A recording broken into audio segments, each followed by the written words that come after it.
toda la gloria, toda la honra, toda la alabanza y estamos agradecidos con el Señor por un día más de vida que Él nos da.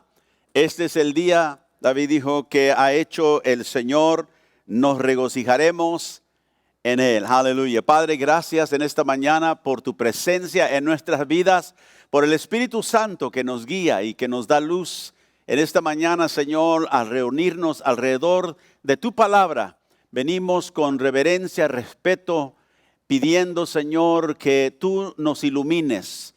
No sabemos cómo debemos saber y por eso, Señor, venimos a ti, confiamos en ti, la fuente de toda sabiduría y todo conocimiento. Y queremos que tú nos enseñes, que tú nos instruyas esta mañana. Dígale al Señor, enséñame, Señor, instrúyeme. Quita de mí, Señor, toda barrera, todo impedimento que, Señor, quiera estorbarme para poder conocerte más. Bendito sea tu nombre este día y exaltamos tu nombre y seas glorificado en nuestros medios esta mañana. En el nombre de Jesús. Y el pueblo de Dios dice, amén, gloria al Señor. Bienvenidos cada uno de ustedes, todos aquellos que nos están viendo en línea también. Le damos la bienvenida esta mañana. Si trajo su Biblia, quiero que abra conmigo al capítulo 4 del libro del Evangelio de San Juan. Vamos a terminar esta enseñanza que iniciamos la semana pasada. Dijimos que la adoración es principal, es importante, es la más importante, cosa más importante quizá en la vida del creyente. Y sabe que la mayoría de las personas que hoy asisten quizá a las iglesias o aún quizá también a esta iglesia, a un servicio de adoración, a veces no saben ni por qué están ahí. Y eso es un poco triste. Ha habido una encuesta que dice que hay muchas opiniones concernientes al pueblo de Dios. ¿Qué es lo que venimos a hacer cuando nos reunimos en el culto o el servicio de adoración? Mucha gente viene por diferentes y distintas razones, pero rara vez que saben realmente por qué se reúne la iglesia. Y quiero esta mañana que no seamos, ¿verdad?, ignorantes, si acaso lo somos, de por qué nos juntamos como iglesia. No venimos para, ¿verdad?, portar el saco nuevo que nos compramos o el vestido nuevo, los zapatos o la bolsa. No venimos para ver a personas, a ver quién vino a la congregación y quién no vino. Venimos y nos reunimos para adorar a Dios. Aleluya. La adoración, si es verdadera adoración, la hacemos o entramos en la adoración porque hemos sido transformados. La semana pasada hablamos de eso, ¿verdad? ¿Por qué adoramos? Adoramos porque hemos sido transformados por Cristo Jesús, nuestro Salvador. Una persona salva, dije la semana pasada, es una persona transformada. Eso es lo que significa nacer de nuevo. Eso es lo que significa que Cristo ha venido a nuestras vidas. Y dije que sin transformación no hay verdadera adoración.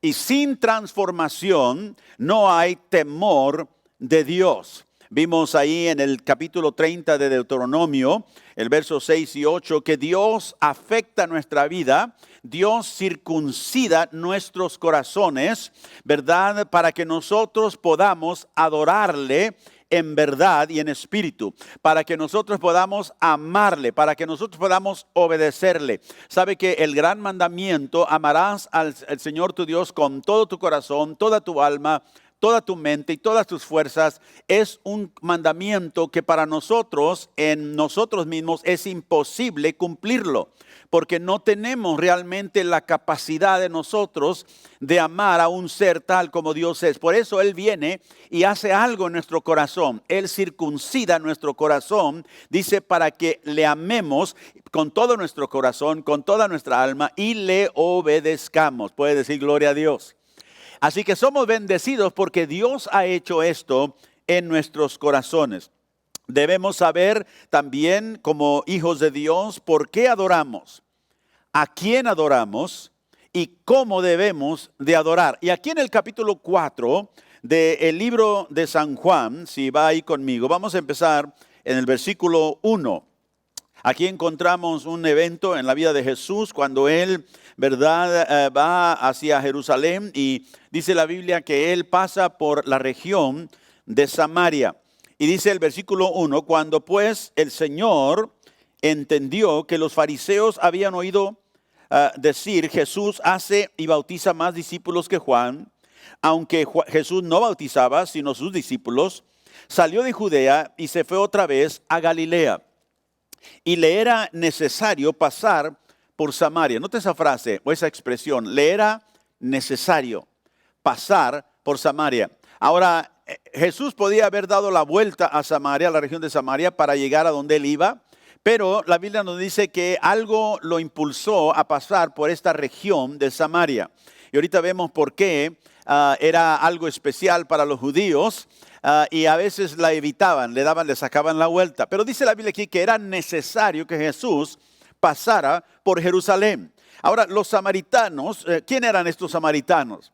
Los samaritanos nos dicen, ¿verdad?, los eruditos de la Biblia, que era una raza mestiza, ¿verdad? Una raza mixta. Esta fue el pueblo más bien que surgió en los matrimonios cuando los judíos fueron llevados al cautiverio asirio. O sea, los asirios vinieron y se llevaron a las 10 tribus del reino de Israel, las tribus del norte, y las llevaron en cautividad a Asiria.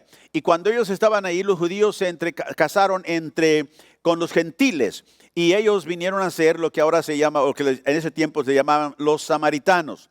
Los samaritanos eran realmente un grupo de gente rechazados por los judíos ortodoxos, ¿verdad? No podían ellos aceptarlos porque ellos no podían, probar su genealogía, porque se habían casado con personas gentiles. Ellos habían establecido, los samaritanos, su propio templo de adoración en el monte de Gerizim. Y si usted se acuerda, el monte de Gerizim fue uno de los montes en el Antiguo Testamento cuando Dios dio la ley. Y la bendición se pronunció sobre el monte de Gerizim. Y en el monte Alba se pronunció la maldición. Bueno, ellos habían hecho un templo, los samaritanos, en este monte Gerizim, que los judíos realmente despreciaban. Cuando los judíos querían insultar a alguien, le nombraban samaritano. O sea, era un nombre que se usaba para, ¿verdad?, insultar a personas. En Juan capítulo 8, verso 48, leemos aquí que Jesús, en su enfrentamiento con los judíos, dice que ellos le respondieron entonces los judíos, le dijeron, no decimos bien nosotros que tú eres samaritano y que tienes demonio. Y ahí se usa la frase, eres samaritano, era un insulto, no era un complemento para Jesús. Y luego en el capítulo 4, vamos a ir ahí en el capítulo 4, de ahí donde está en su Biblia, en el versículo 5 sigue diciendo que vino pues a una ciudad de Samaria llamada Sicar, junto a la heredad de Jacob, que Jacob dio a su hijo José. Y estaba ahí el pozo de Jacob. Entonces Jesús, cansado del camino, se sentó junto al pozo. Era como la hora sexta. Vino una mujer de Samaria a sacar agua, y Jesús le dijo, dame de beber. Pues sus discípulos habían ido a la ciudad a comprar de comer.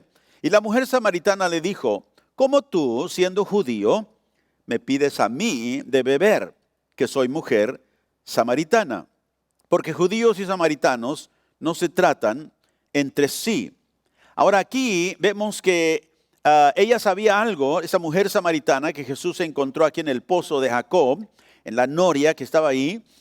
Ella sabía algo acerca de Jesús, sabía primero que era judío.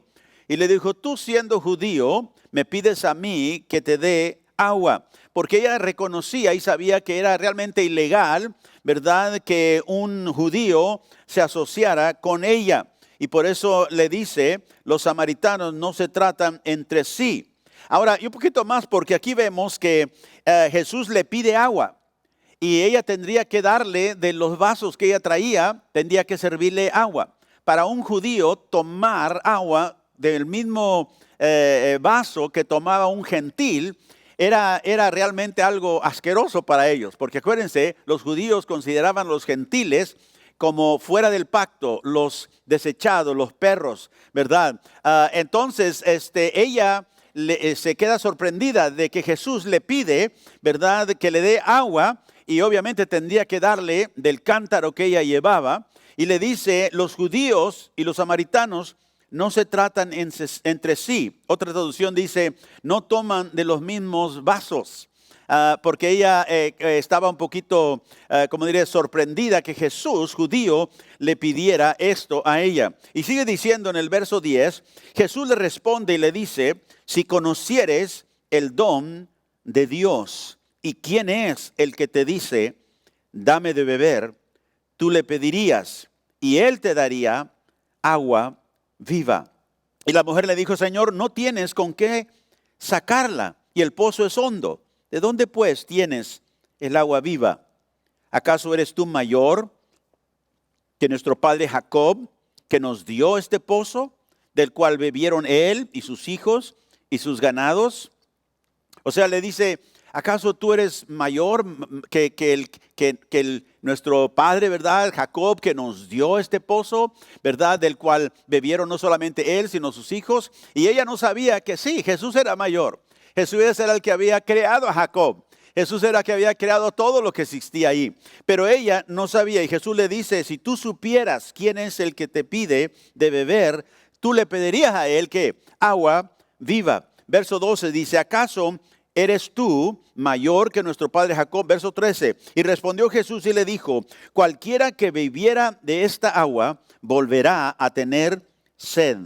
Mas el que bebiere del agua que yo le daré, no tendrá sed jamás, sino que el agua que yo le daré será en él una fuente de agua que salte para vida eterna. Y la mujer le dijo, Señor, dame esa agua para que no tenga yo sed ni venga aquí a sacarla. Mire, para que yo pueda ser saciada, pero también para no tener que venir hasta acá a sacar el agua, ¿verdad? Ella todavía no entendía lo que Jesús realmente le estaba dando a entender. Jesús había hablado en el capítulo 3 de San Juan con un judío, ¿se acuerdan ustedes? Llamado Nicodemo. Y le había dicho de qué, de la necesidad que él tenía de nacer otra vez, de nacer de nuevo. Pero aquí a la mujer samaritana le habla de agua viva. Está llevándolos al mismo lugar, pero hablándoles en una manera distinta. A uno necesitaba un nuevo nacimiento. La transformación que Dios hace, y a ella una agua viva, pero ambos necesitaban esa misma transformación que los calificaría, si podemos decir así, para ser verdaderos adoradores de Dios. Y sigue diciendo, Jesús le dijo, verso 16, ve y llama a tu marido y ven acá. Y respondió la mujer y le dijo, no tengo marido.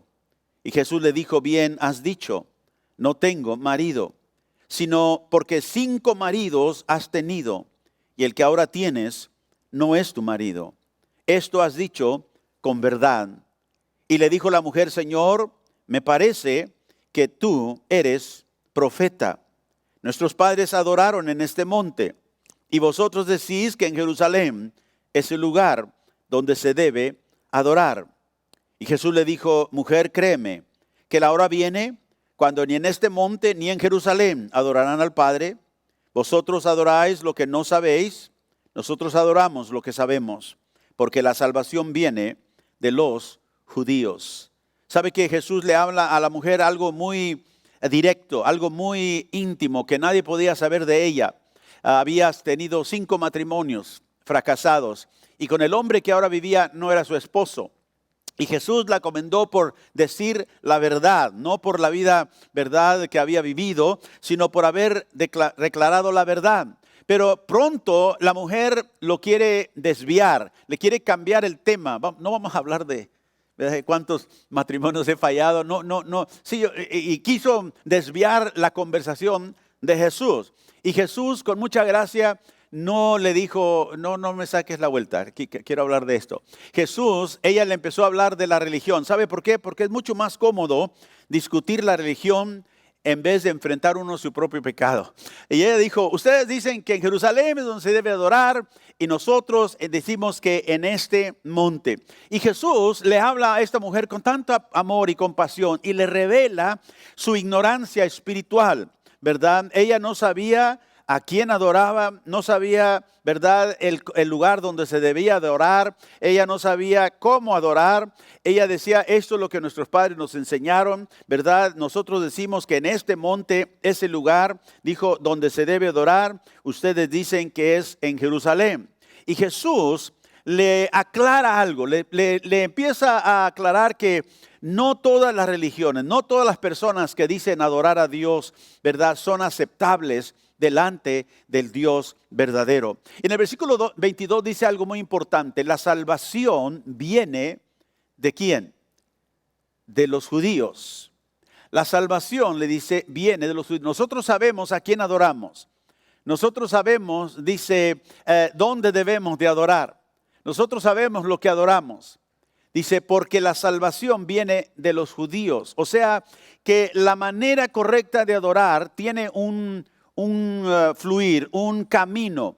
Y ese camino vino por la nación judaica, o sea, judía. Y luego en Romanos capítulo 9, guarde su lugar aquí en Juan, el capítulo 9 de Romanos capítulo 4 dice que a través de ellos, o sea, de los israelitas, dice, de los cuales son la adopción, Romanos 9:4, la gloria, el pacto, la promulgación de la ley, el culto, o sea, la adoración, ¿verdad? Y las promesas de quienes son los patriarcas y de los cuales según la carne vino Cristo, el cual es Dios sobre todas las cosas, bendito por los siglos, dice Pablo, amén. Dice que por los israelitas, a ellos les pertenece la adopción, la gloria, el pacto y el culto, o sea, la adoración. Dios les dio a ellos, ¿verdad?, las instrucciones cómo deberían adorar delante de un Dios como Él, que Jehová es santo. Amén. Ahora Jesús le dice, la salvación viene por los judíos, viene de los judíos. ¿Por qué? Porque por ellos vendría el Mesías, que iba a ser el Salvador del mundo. Ahora, la semana pasada hablamos, como dije, acerca de por qué adoramos. Adoramos a Dios porque hemos sido transformados por Dios. Pero hoy queremos hablar de cómo adoramos y a quién adoramos. Y Cristo nos dice primeramente que no es el lugar donde nosotros adoramos. Note que dice en el versículo 23. La mujer le dice en el verso 21, más bien vamos a regresar ahí. Dice, la hora viene que ni en este monte, dijo Jesús, ni en Jerusalén adoraréis al Padre. Ahora ese versículo nos da varias cosas interesantes y verdades. Que dice el Señor que viene la hora cuando ni en este monte, hablando de Gerizim, donde ellos tenían su templo, los samaritanos, no en el monte donde ustedes adoran, ni en Jerusalén, donde los judíos adoran. Fíjese, ahora la hora viene cuando ni en el monte ni en Jerusalén adorarán ¿a quién? No a cualquier Dios, sino al Dios que es el Padre de la nación de Israel. Y le da a entender que hay un Dios solamente que merece la adoración. Y no importa el lugar, no es el lugar. No es, ¿verdad?, los dioses de los samaritanos. Y tampoco, le dice el Señor a ella, debemos nosotros adorar en ignorancia. Dice, ustedes no saben lo que adoran. Ustedes no saben a quién adoran. Nosotros sabemos, porque la salvación, otra vez, que viene de Dios, viene por los judíos. Aquí en el capítulo 4 de San Juan continúa diciendo en el verso 23, la hora viene y ahora es cuando los verdaderos adoradores, ¿quiénes? No todos los que adoran, no los que adoran en el monte de Gerizim, no los que adoran en Jerusalén, en el templo. La hora viene, Jesús dijo, y ahora es. Desde este momento, los verdaderos adoradores adorarán no a cualquier Dios, no a Buda, no a Alá, adorarán al Padre que ellos habían conocido, el Padre de la nación de Israel. Dice, ¿y cómo lo adorarán? En espíritu y en verdad, porque también el Padre tales adoradores busca que le adoren. Ahora Jesús le enseña aquí a la mujer o le aclara que el Dios al quien él está refiriéndose, que busca verdaderos adoradores, es Dios el Padre. Ahora, Dios, le dice en el versículo 24, es que es, ¿qué es? Es espíritu. ¿Nunca se ha puesto usted a pensar qué significa eso? Porque note que no dice Dios es un espíritu. No nos está diciendo que Dios es un espíritu, sino que Dios es espíritu. Para nosotros nos es difícil entender eso porque nos habla de algo que no tiene cuerpo, algo que no está incorporado. Es un ser, verdad, real, pero su naturaleza es espíritu. Y Jesús está diciendo, Dios es espíritu. Y los que le adoran en espíritu y en verdad, es necesario que le adoren. O sea que nosotros adoramos en espíritu y en verdad. ¿Y qué significa esto? Vamos a ver en la Escritura. Porque nosotros adoramos a Dios con algo que podemos usar, con algo que podemos, ¿verdad?, hacer para adorar a Dios. Nuestro espíritu y por medio de la verdad. O sea que hay una manera verdadera de adorar al Dios verdadero. Porque dijo, Dios busca verdaderos adoradores. No pierda eso. Hay adoradores de muchas índoles, pero Dios busca los verdaderos, los que le adoran en verdad. Y no nada más porque lo hacen de corazón, sino que lo hacen conforme a la instrucción que Dios les ha dado. Cómo nosotros adoramos a Dios es sumamente importante. Dónde adoramos a Dios es secundario, ni en el monte ni en Jerusalén, sino en la manera en que nosotros adoramos a Dios. Ahora, los reformadores, ¿verdad?, que trajeron la reforma de la Iglesia Católica, el reformador Juan Calvino, escribió que la adoración es el tema número 1, dijo él, de la fe cristiana. ¿Cómo podía decir él eso? El tema número 1. Hay muchos temas, pero ¿cómo podría decir y por qué decía Juan Calvino que la adoración es el tema número 1 principal de la fe cristiana? La salvación que Cristo trajo, ¿verdad? Cuando Él vino a morir por nuestros pecados, a veces nosotros pensamos es el tema más importante, el tema número 1 de la cristiandad. Pero la salvación que el Señor nos trajo, debemos de entender, no es un fin en sí mismo. La salvación es solo un medio. Dios tuvo que salvarnos para llevarnos a algo. Aquí Jesús dijo, nadie viene ¿a quién? Al Padre, si no es por mí. La salvación que Cristo nos trajo es solamente un medio hacia un fin. Y el fin al cual Dios nos lleva, el fin por el cual Dios nos salvó, es para tener una relación íntima con el Dios vivo. Es para que nosotros, ¿verdad?, pudiéramos tener una comunión con Dios íntima. Ahora, cuando nosotros estemos con Dios en la gloria, vamos a tener una comunión no interrumpida con Dios. Una comunión que nunca jamás será, ¿verdad?, estorbada o, ¿verdad?, separada. Estaremos con Él para siempre. Pero por ahora nosotros, ¿verdad?, nos juntamos para adorar a Dios en una manera pública con la familia de Dios, con el cuerpo de Cristo. Y esta adoración es una de las más importantes expresiones en nuestra comunión con Dios, en nuestra relación con Dios. Porque si tenemos una relación con Dios, pero nunca nos relacionamos con Él en alabanza, en adoración, porque Él es Dios, entonces no hemos llegado al propósito por el cual Cristo murió por nosotros. La Biblia dice que el justo murió por los injustos para traernos a Dios. ¿Y para qué nos trajo a Dios? Para que nosotros le diéramos a Él la adoración y la alabanza que su nombre merece. ¿Puede decir amén? Ahora, hay muchas personas, muchas familias, y quiero hablar aquí a los padres, todos que están aquí, todos los que nos ven en línea, que hay muchos padres sin darse cuenta que están entrenando a sus hijos para que el día de mañana apostaten de la fe, se separen de la fe. Y lo digo, lo están haciendo sin darse cuenta de lo que están haciendo. Y digo esto porque no les han enseñado que la reunión de la iglesia es sumamente importante para su vida y para su vida con Dios. Nos reunimos ¿para qué? No solamente para vernos, no solamente para cantar, nos reunimos para adorar a Dios.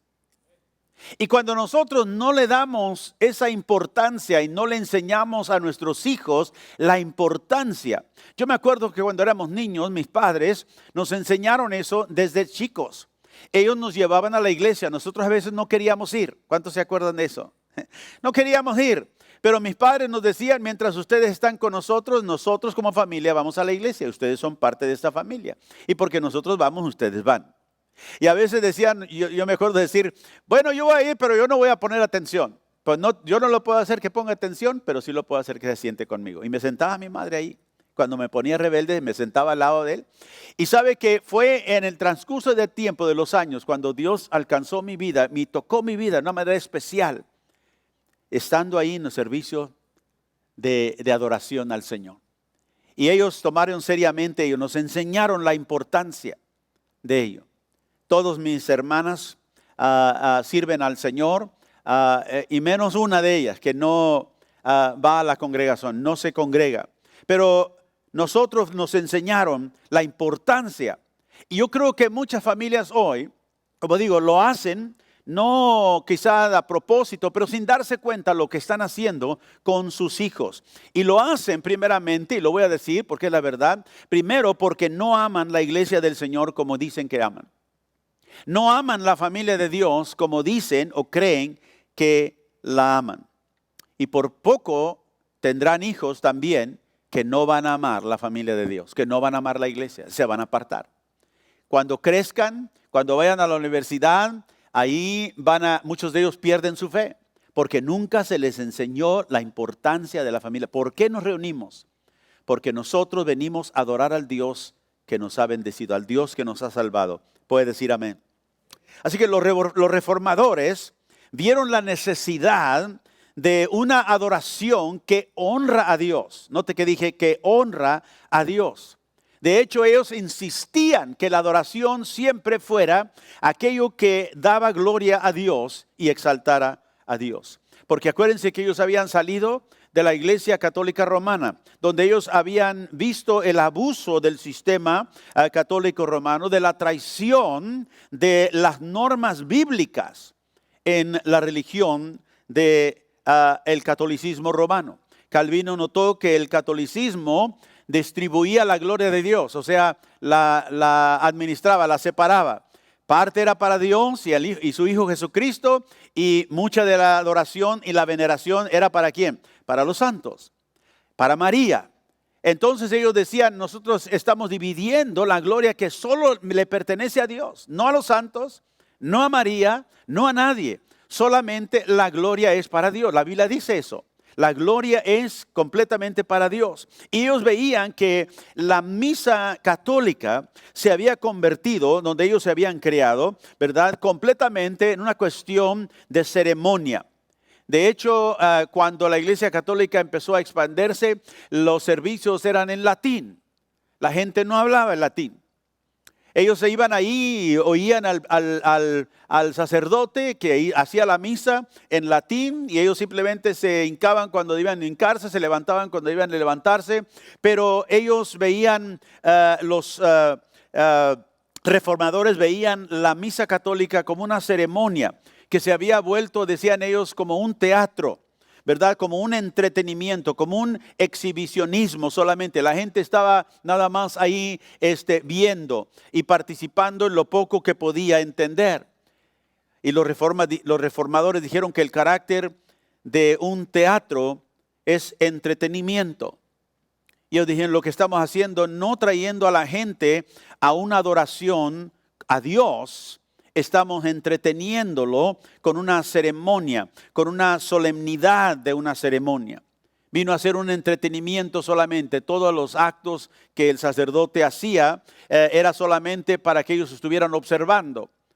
Y dice, y no era para traer a la gente realmente a una adoración de Dios, sino simplemente una observación de una ceremonia.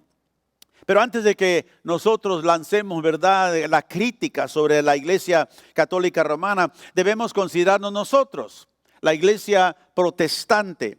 ¿Cuántos de nosotros, verdad, también hemos convertido mucho de lo que llamamos adoración en un entretenimiento? No algo que nos acerca a Dios, sino algo que hacemos solamente en forma, solamente por algo externo.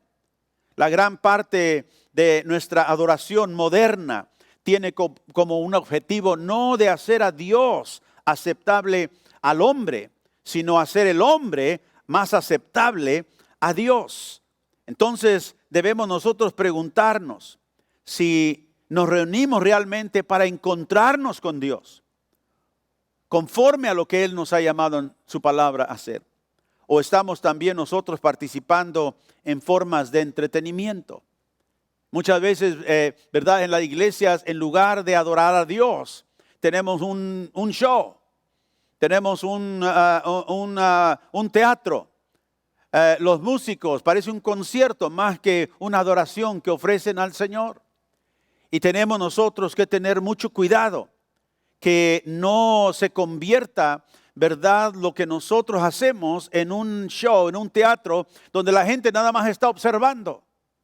Es importante y menester que nosotros cuando vengamos, y una de las razones por las cuales bajamos las luces es para que usted no esté viendo lo que otro está haciendo, para que usted pueda concentrar solamente en Dios, adorando a Dios. Ahora, no es necesario que bajemos las luces, pero en la iglesia contemporánea hay muchas cosas que le llaman la atención. Entra alguien y todo el mundo voltea, ¿verdad? Para ver, todos hemos visto a gente entrar a un edificio, ¿sí o no? Sí, entonces cuando él entra no tenemos por qué voltear. Sabemos que alguien entró, se abrió la puerta. No tenemos que, nuestro enfoque debe de estar en Dios, ¿verdad? Cuando estamos adorando, alabando a Dios, nuestro enfoque debe de estar en Él, no en lo que otra persona está haciendo. Y nosotros, como hijos de Dios, hemos sido llamados a adorar a Dios en verdad, verdaderamente. No nada más en algo que sea una apariencia. La verdadera adoración es nuestro llamado principal como los hijos de Dios. Y en la verdadera adoración nosotros hacemos algo. Reconocemos los atributos de Dios, su majestad. Reconocemos su santidad. Reconocemos que Dios es un Dios de poder, de justicia y una dignidad real que habita en Él. Y si de veras creemos eso, vamos a actuar como que realmente está en nuestros medios, como que realmente está con nosotros. Yo me acuerdo que como niños y jóvenes, mi madre siempre nos inculcaba el respeto por el altar, inclusive el respeto cuando la ofrenda se estaba tomando, cuando el pastor estaba predicando o la persona al frente estaba orando. Ella era muy particular en ese aspecto. Cuando nosotros nos parábamos, si alguien estaba orando, y me acuerdo porque a veces yo hago eso y voy caminando y estaba orando y me recuerdo de mi madre, ¿qué está haciendo caminando cuando estamos hablando con el Señor? Y nos teníamos que detener, nos parábamos en reverencia, en honor al Señor. A una cosa que mi madre me inculcó a mí, cuando usted esté hablando con el Señor, es la persona más importante. Y yo me acuerdo que eso vino a ser tanto parte de mí que cuando yo estoy orando y alguien viene y me llama la atención, yo no le contesto. Así que cuando yo esté orando, no venga y me diga, hermano pastor, porque no le voy a contestar. Porque en ese momento estoy hablando con alguien más importante que usted y que yo, el Señor. O cuando estoy orando y el teléfono suena, no contesto el teléfono. ¿Qué le estoy diciendo al Señor? Espérame, Señor, alguien me está llamando. No, Él es más importante. Y esas son simplemente maneras prácticas en las cuales nosotros honramos a Dios. Y debemos honrarlo, porque Él es digno, puede decir amén, de toda nuestra adoración. Así que a través de la oración verdadera que le ofrecemos a Dios, nosotros le alabamos a Él, le damos gracias, le servimos y vivimos una vida santa en su presencia. Y todo para que Él sea glorificado. Puede decir gloria a Dios. Ahora, la iglesia primitiva, después que nació en el libro de capítulo 2, en el día de Pentecostés, la Biblia nos dice que los creyentes se reunían regularmente para adorar a Dios, para alabar a Dios. En Hechos, capítulo 2 y el verso 46, dice que ellos perseverando unánimes cada día en el templo y partiendo el pan en las casas, comían juntos con alegría y sencillez de corazón. Note, alabando a Dios en todo lo que hacían, cuando se juntaban, cuando estaban en sus casas, cuando partían el pan, cuando comían, lo hacían con alegría y sencillez. No eran unos banquetes, ¿verdad?, bien ordenados. No, era algo sencillo. Y dice que en esa actitud alababan a Dios y tenían favor con todo el pueblo. Y el Señor hacía algo. ¿Qué hacía? Añadía cada día a la iglesia los que habían de ser salvos. La gente notaba cómo ellos vivían una vida diferente, una vida donde ponían a Dios al centro de sus vidas. En Hechos capítulo 13, el verso 1 al 3 decía, había entonces en la iglesia que estaba en Antioquía profetas y maestros, Bernabé, Simón, el que se llamaba Niger, Lucio de Cirene, Manaén, el que se había criado junto con Herodes el tetrarca, y Saulo, ministrando estos al Señor y ayunando. Dijo el Espíritu Santo, apartadme a Bernabé y a Saulo para la obra a los que los he llamado. Entonces, habiendo ayunado y orado, les impusieron las manos y los despidieron. Note el verso capítulo 2, ministrando estos al Señor. Estaban ministrando al Señor. ¿Y qué más hacían? Ayunaban. Todos digan ayuno. Alguien dice, ¿qué es eso? En la iglesia se ha perdido la importancia del ayuno.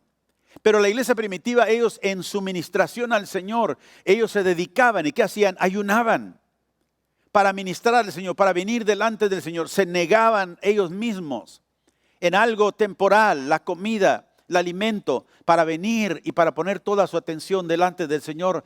Y ministraban al Señor. Y cuando ellos estaban en esa postura, dice que el Espíritu Santo les habló y les dio instrucción, les dio dirección. Nosotros queremos que Dios guíe nuestra vida, que Dios nos dé dirección, pero no queremos adorarle, no queremos ministrarle a Él, no queremos ni inclusive, ¿verdad?, privarnos de nada.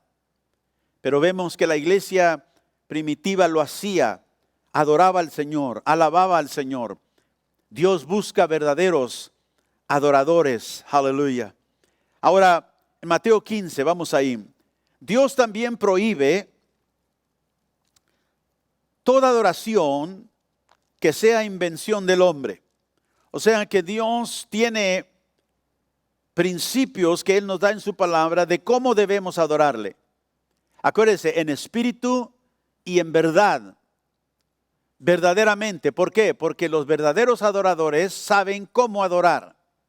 No, Dios no nos ha dejado simplemente que lo hagamos como querramos. De hecho, en el Antiguo Testamento, cuando uno quería hacerlo como él quería, muchas veces moría, ¿verdad? Porque no sabía a quién se estaba acercando. No respetaba, ¿verdad?, la entrada a la presencia de Dios. En el Antiguo Testamento había un sistema tan, ¿verdad?, detallado. Uno no podía nada más entrar al lugar santísimo porque moría ahí. Dios les había dicho que había un cierto procedimiento para entrar. No podían ellos entrar así solamente. Y de hecho al lugar santísimo, en la tienda, ¿verdad?, que Dios les había dado el patrón, solamente podría entrar ahí el sumo sacerdote y una vez al año nada más. Y si alguien más entraba, moría. Y si el sumo sacerdote no llevaba la adoración como Dios le había detallado, moría también. Y Dios les estaba diciendo a través de esto que entrar a su presencia no era nada más así como uno entra a cualquier lugar, porque Él es un Dios santo. Cuando Dios se acercó a Moisés, le dijo, quítate las sandalias de tus pies, porque el lugar que pisas santo es. Y yo le garantizo que si Moisés hubiera dicho, no me las quito, ahí hubiera terminado, no hubiera ido más Moisés, ahí hubiera acabado. Él tuvo que obedecer lo que Dios le dijo. Y Dios prohíbe toda adoración que sea invención de la mente del hombre, la tradición del hombre. Mateo 15, verso 3, Jesús les contesta, Cuando ellos le dicen, oye, tus discípulos no hacen conforme a la tradición de los ancianos. ¿Por qué es que ellos violan las tradiciones que nosotros tenemos? Y Jesús les dice, ¿y por qué ustedes quebrantan el mandamiento de Dios a causa de la tradición? En el verso 7 les dice, hipócritas. Tenía razón Isaías cuando profetizó de ustedes, este pueblo me honra con los labios, pero su corazón está lejos de mí. Esta frase, su corazón está lejos de mí, ¿verdad? Está diciendo el Señor que esta adoración no es en espíritu, porque el corazón del hombre es el espíritu del hombre, en espíritu y en verdad.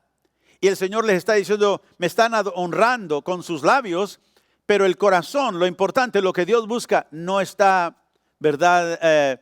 Preparado, no está, ¿cómo diré? Activo en esa adoración, solamente es de palabra. Y dice el verso 9, en vano me adoran, sus enseñanzas no son más que reglas humanas. Estoy leyendo la Nueva Versión Internacional. En vano me adoran, verso 9. ¿Qué clase de adoración es esta? Adoración vana, adoración que Dios no acepta, adoración que Dios no recibe. Ve, a veces nosotros creemos, bueno, no importa cómo le hagamos, nada más que adoremos al Señor. No, hermano. Acuérdense que Jesús le dijo a la mujer samaritana, ustedes no saben lo que adoran. Ustedes no saben ni dónde adoran o dónde se debe adorar, ¿verdad? Y el Señor dice aquí, en vano me adoran. Están adorando, o piensan ellos que están adorando, pero a mí no me están adorando. Porque lo único que están haciendo es que diciendo cosas con palabras, sin que el corazón esté integrado en esa adoración. Y por eso les dice en el verso 7 que hipócritas. Una persona que hace externamente lo que no tiene en su corazón es un hipócrita. Una persona que en su corazón piensa algo y dice algo diferente afuera es un hipócrita. Porque no está, ¿verdad?, llevando a lo que realmente piensa en su corazón, algo que lo hace íntegro. Sus enseñanzas, o sea, lo que ustedes enseñan en adorar a Dios, dice, es en vano. ¿Sabe que hay muchas personas que los he oído decir, bueno, es bueno asistir a la iglesia y Dios no le importa cómo vengas o cuándo vengas, a Él solamente le importa que tú vengas, aunque no te involucres o aunque no, ¿verdad?, des o aunque no tengas parte, Dios solamente, ¿verdad?, quiere que tú estés aquí. Y eso no es verdad. De hecho, el Señor sacó a mucha gente del templo, ¿se acuerdan ustedes? A chicotazos. Si Él solamente quisiera que el templo se llenara, que no importa, diría, bueno, déjalos porque siquiera vienen.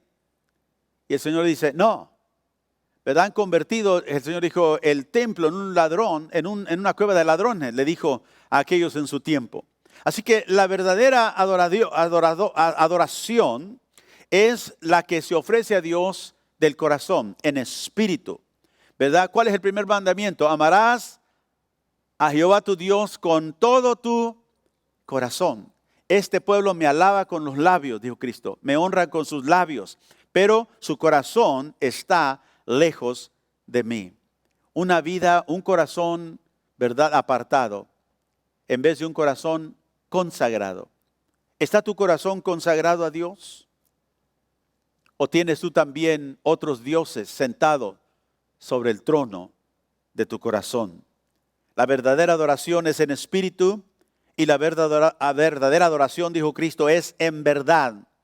La verdad que Él ha expresado la encontramos aquí, en la Sagrada Escritura, en la palabra de Dios. Así que la verdadera adoración es adorar a Dios tal como Él es, no como yo me imagino que Él es. La mujer samaritana le dijo, ustedes dicen, pero nosotros decimos. O sea que aquí hay un conflicto. ¿Quién tiene la razón? Dios tiene la razón. Él es el que nos da su palabra para que le podamos adorar en verdad, verdaderamente. Adorar a Dios como Él nos dice que nosotros debemos de adorarle. Ahora Dios nos ha dado su palabra y es la verdad escrita para nosotros, para evitar que nosotros nos desviemos en nuestra adoración también de Dios.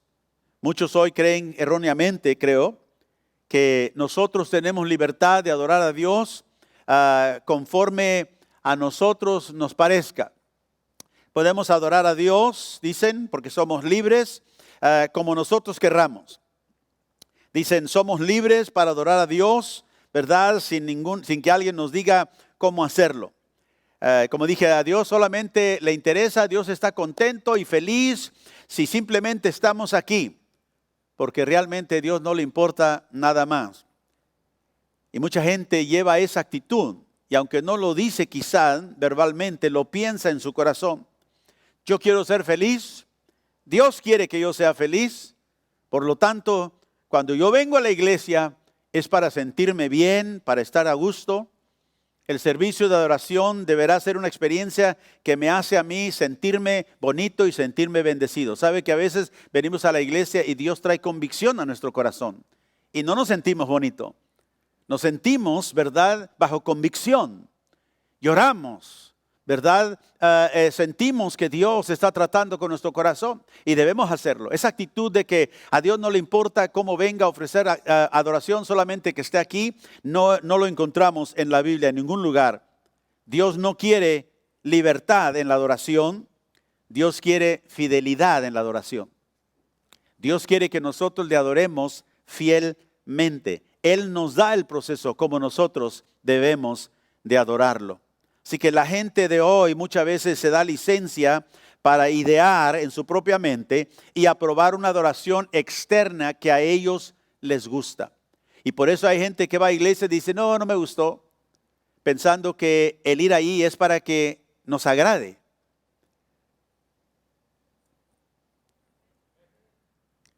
O no me gustaron los cantos. Como les he dicho, los cantos no son para ti. Lo que debes hacer es arrepentirte, es pedirle perdón a Dios, pensando que la iglesia existe para hacerte a ti sentirte bonito. No, la iglesia existe, el pueblo de Dios existe para adorar a Dios, para alabarle a Él.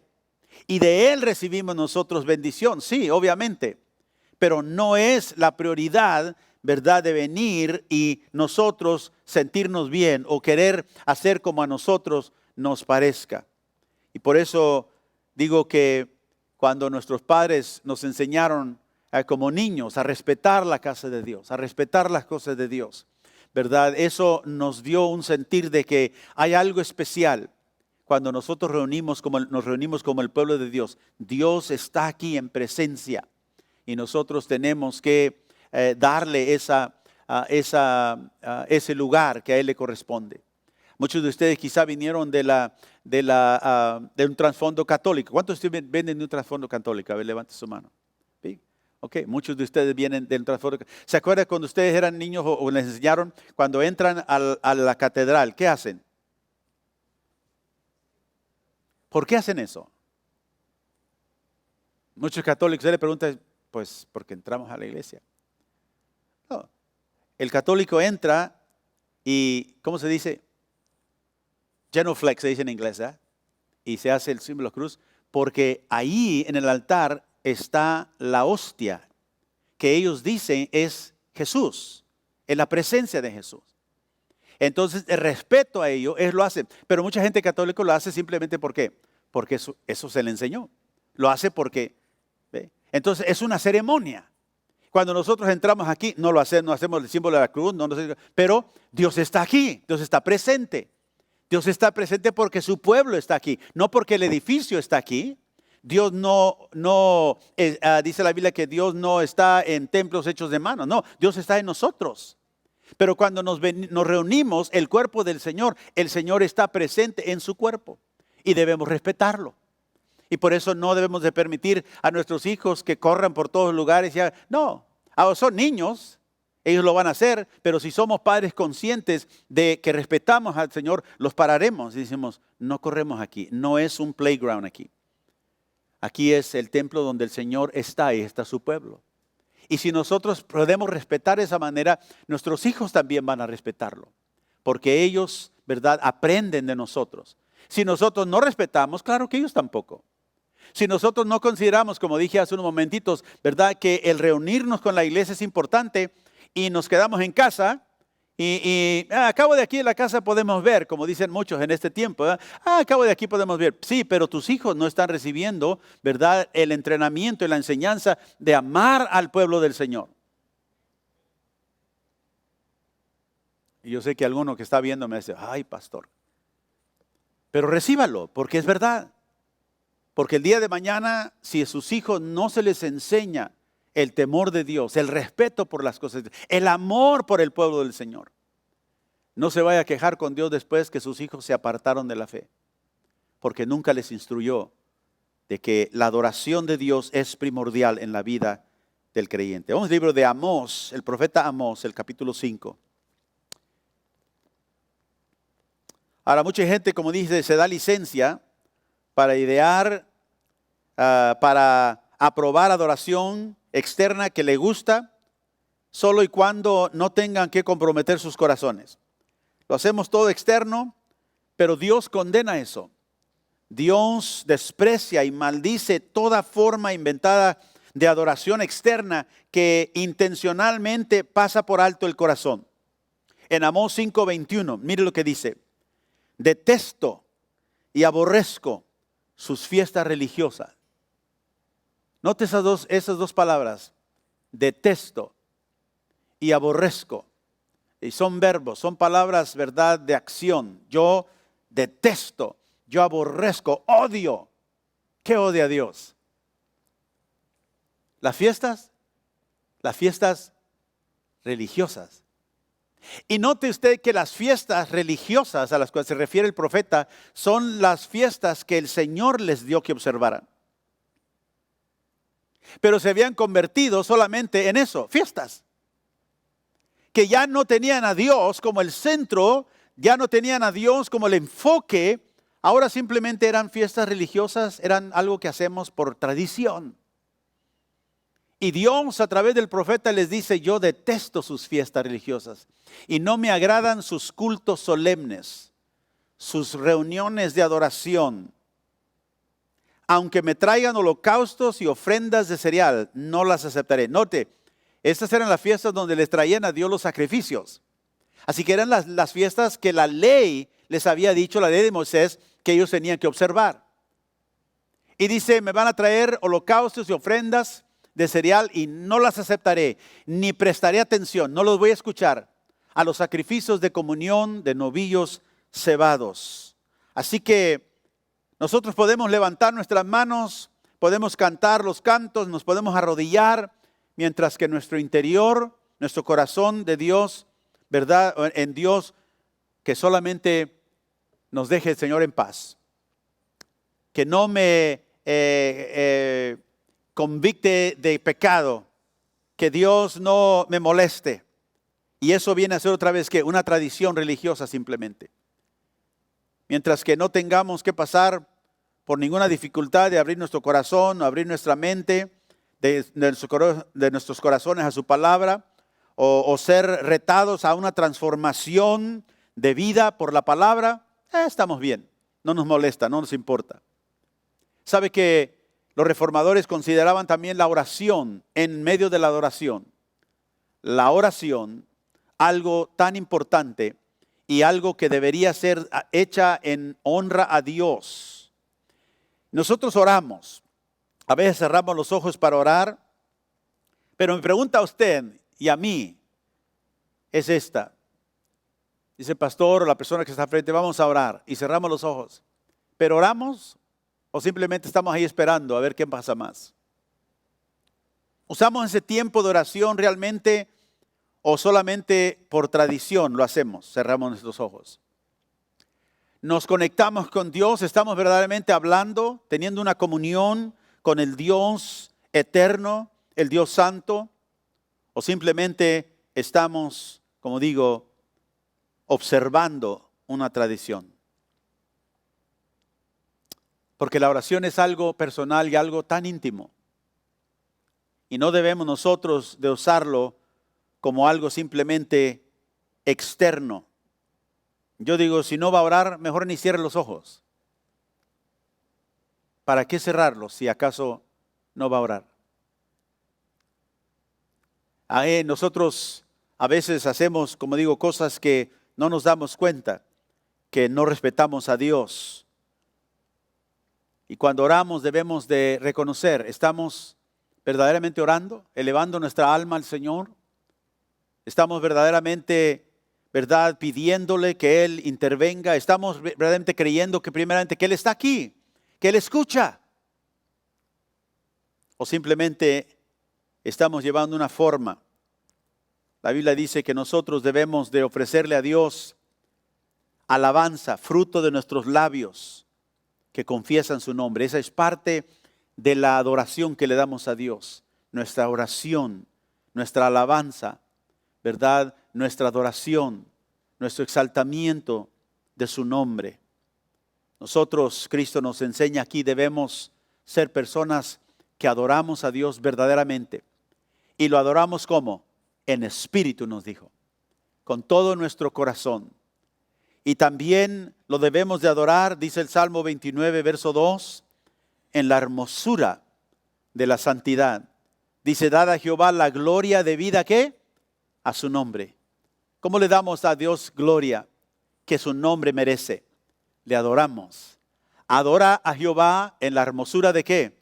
De la santidad, con una vida realmente integrada, consagrada a Dios, una vida santa. ¿Por qué? Porque no somos adoradores que adoramos solamente de labios y nuestro corazón, como dijo Jesús, está lejos de mí. No, nuestro corazón está cerca de Él y le adoramos en santidad, le adoramos viviendo una vida que le agrada a Él. Y tercero, debemos adorar a Dios en verdad, conforme a su palabra. Y quiero terminar con estas escrituras, y si podemos hacerlo rápidamente, si me los pone. Deuteronomio capítulo 12. En Deuteronomio capítulo 12,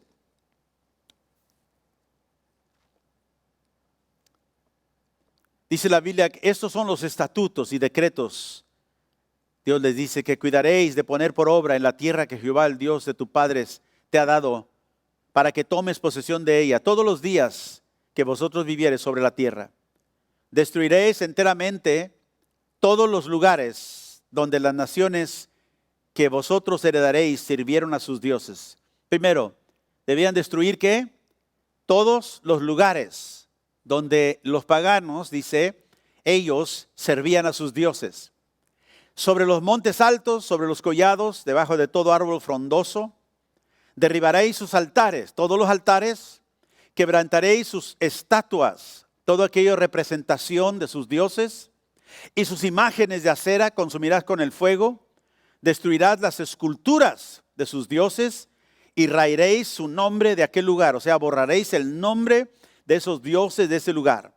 Verso 4, no haréis así a Jehová vuestro Dios. ¿Qué quiere decir eso? No haréis así. O sea, no vas a hacer altares, no vas a hacer estatuas ni imágenes, no vas a hacer ningún altares como ellos lo hacían en lugares altos para adorar a Dios. Les estaba dando el procedimiento de adoración. No van a hacer esto. No harán así a Jehová vuestro Dios, sino que el lugar, todos digan lugar, el lugar que Jehová vuestro Dios escogiere. Acuérdense que en el tiempo cuando Jesús vino, Él les cambió, Él les dijo, el lugar era Jerusalén. Aquí les está diciendo el Señor, el lugar que yo, Jehová, escogiere de entre todas vuestras tribus para poner ahí su nombre para su habitación, ese buscaréis y ahí iréis. Ese es el lugar donde Dios aceptaría la adoración en el Antiguo Testamento del pueblo judío. Y ahí llevaréis vuestros holocaustos, sacrificios, vuestros diezmos, la ofrenda elevada de vuestras manos, vuestros votos, vuestras ofrendas voluntarias y las primicias de vuestras vacas y vuestras ovejas. Y comeréis ahí delante de Jehová vuestro Dios y os alegraréis vosotros y vuestras familias en toda obra de vuestras manos en la cual Jehová tu Dios te hubiere bendecido. No haréis como todo lo que hacemos nosotros aquí ahora, cada uno lo que bien le parece. El Señor les está dando la instrucción de cómo Él va a ser adorado. No van a ser como lo hacen los paganos. No van a levantar lugares paganos, ni estatuas, ni altares, ni como ellos lo hacen en los lugares altos. Yo voy a poner un lugar y ese es el lugar que yo escoja, ahí ustedes van a traer los sacrificios. Ahí ustedes van a ofrecer sacrificios. Y no van a ser como cada uno bien le parece. Ahora, vamos a Primera de Reyes capítulo 11. En Primera de Reyes capítulo 11 encontramos una historia de uno de los reyes, ¿verdad?, de Israel. Cuando Salomón murió, su hijo Rehoboam era el que iba a seguir, ¿verdad?, la dinastía. Pero en eso Dios dividió el reino. El rey Salomón tenía un hijo llamado Rehoboam y un siervo llamado Jeroboam. Y Rehoboam, el hijo de Salomón, ¿verdad?, él empezó a tratar al pueblo diferente como había hecho Salomón. Y el pueblo se rebeló. Y hubo una división. Aquí fue cuando el reino, ¿verdad?, de Israel se dividió en dos casas. La casa de Israel y la casa de Judá. ¿Verdad? El pueblo de Israel, la casa de Judá. Fue dividido el reino. Y Dios hizo esa división. Y Dios la hizo de esa manera porque el siervo de Salomón, Jeroboam, había ido al hijo de Salomón y había dicho que, ¿verdad?, debería de tratar al pueblo, ¿verdad?, con menos rigidez. Y Rehoboam no quiso. Entonces Jeroboam se separó y él se fue y mucha de la gente de Israel lo siguió a él. Y cuando él andaba en uno de los montes, el Señor le habló. Y aquí en Primera de Reyes, capítulo 12 y verso 26, vamos a empezar ahí. El Señor se encuentra con Jeroboam. Acuérdense, Jeroboam era el siervo de Salomón, no el hijo de Salomón, sino el siervo. En el verso 26...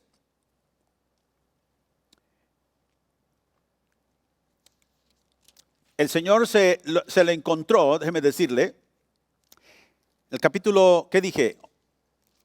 11, perdón. El capítulo 11 primero, el verso 11, el capítulo 11, verso 37.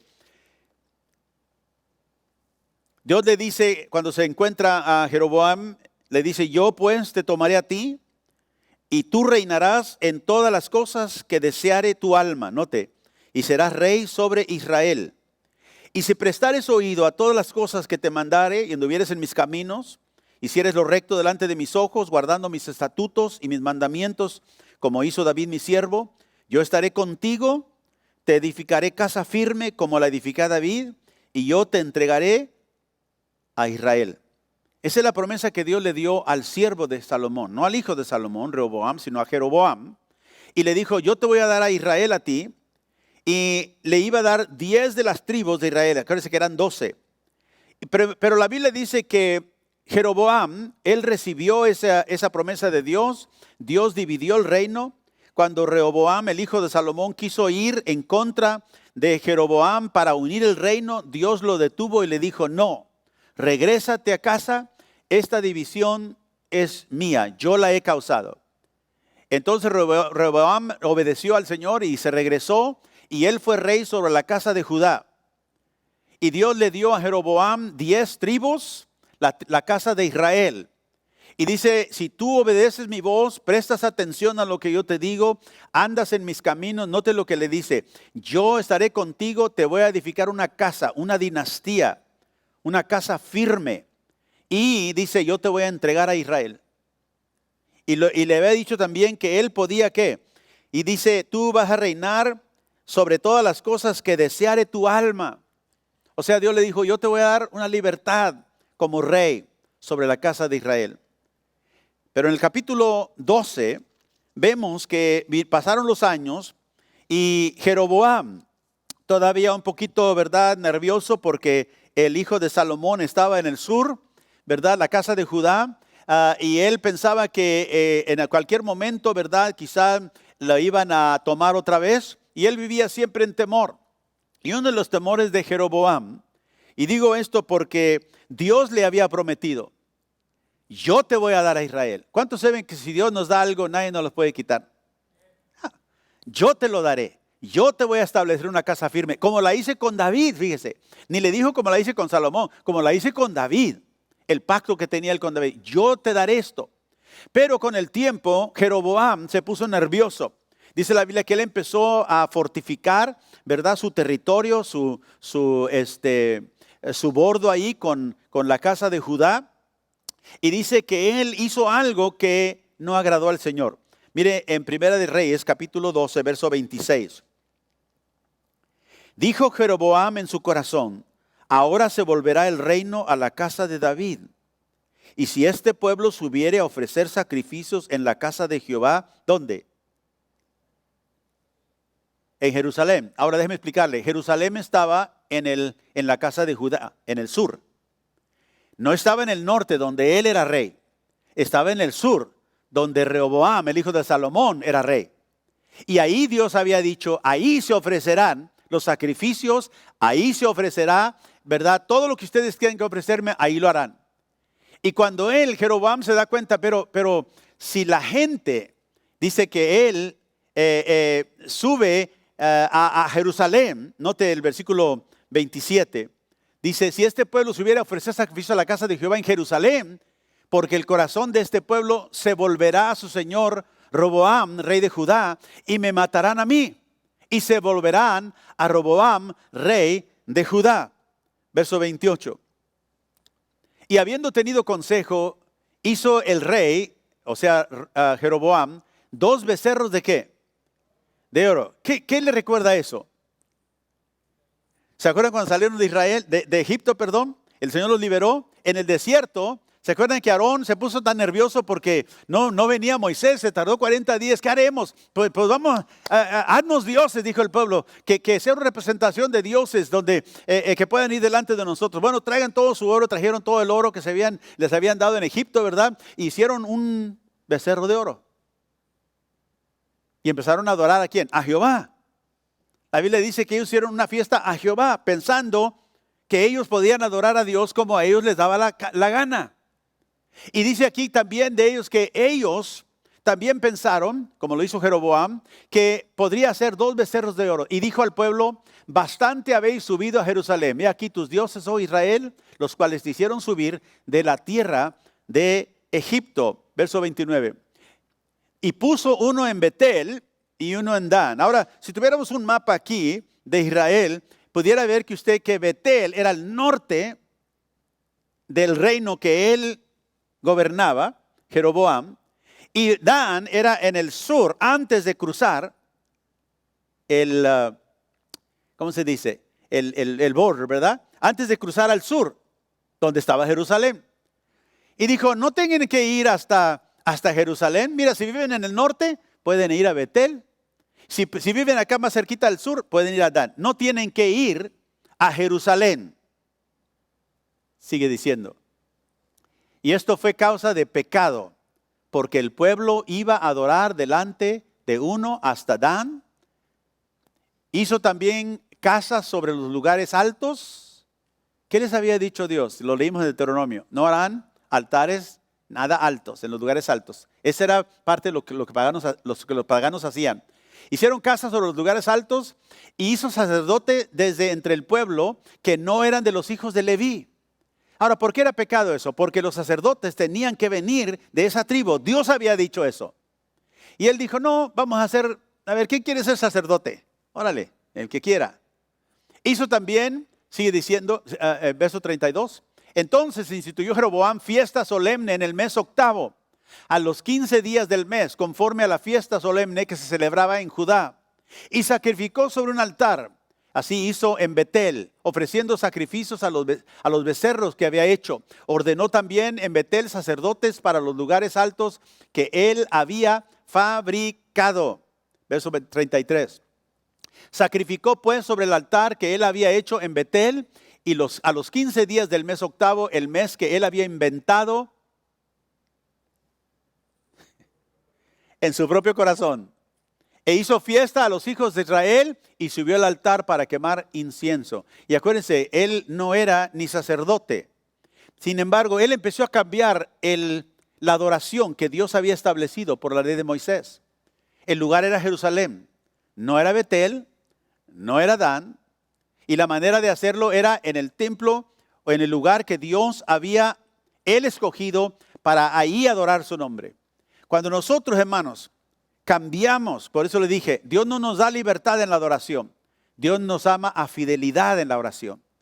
Dios le había prometido a Jeroboam, yo te voy a dar esto, yo voy a hacer esto. Pero él tuvo temor, tuvo miedo.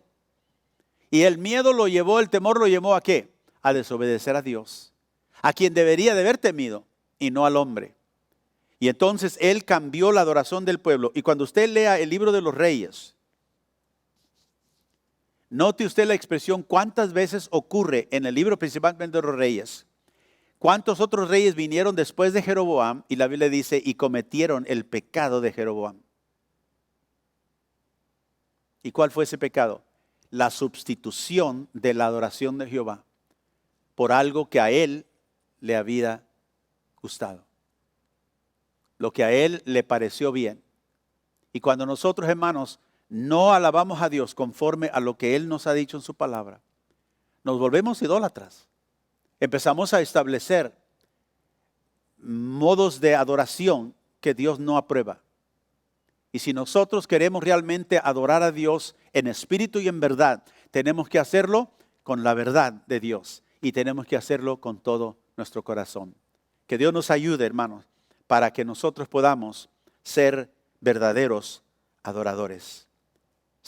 El Salmo 73, 28, David dice, en cuanto a mí, qué bueno es estar cerca de Dios. Hice al Señor soberano mi refugio. A todos les contaré las maravillas que haces. Es bueno para mí que estar cerca a Dios. ¿Y cómo estamos cerca a Dios? Cuando estamos en adoración, cuando estamos en esa relación por la cual Cristo murió para darnos. Y dice, he hecho al Señor soberano mi refugio. ¿Has hecho tú el Señor tu refugio? Hoy, si no le has hecho el refugio de tu vida, hoy llama a Él, clama a Él, adóralo, ven y póstrate delante de Él. Padre, en el nombre de Jesús, te doy gracias por tu palabra. Gracias, Señor, que tú nos salvaste con un fin. Y ese fin era que te adoráramos con todo nuestro corazón. Que dirigiéramos, Señor, a nuestras familias en ese camino también. Te damos gracias, Padre, porque en este momento tú, Señor, estás aquí y te queremos agradecer con todo nuestro corazón por todo lo que has hecho por nosotros. Perdónanos, Señor, si hemos elevado nuestro corazón en el trono de nuestro corazón a algún ídolo. Y hemos puesto algo en primer lugar más que a ti. Perdónanos, Señor, límpianos. Yo te pido, Señor, que tú traigas convicción esta mañana sobre cada vida, Señor, sobre cada familia. Si te hemos faltado el respeto y el honor que tú mereces, nos humillamos delante de ti, pedimos perdón. Te adoramos, Señor, y decimos que tú eres verdaderamente nuestro refugio y es bueno para nosotros estar cerca de ti. Hoy, Señor, aquellos que no te conocen, que puedan refugiarse en ti y decir, Señor, perdóname, enséñame, hazme, Señor, un verdadero adorador. Yo quiero ser con todo mi corazón. En el nombre de Cristo Jesús, para ti sea la honra y la gloria, Jesús. Amén, Señor.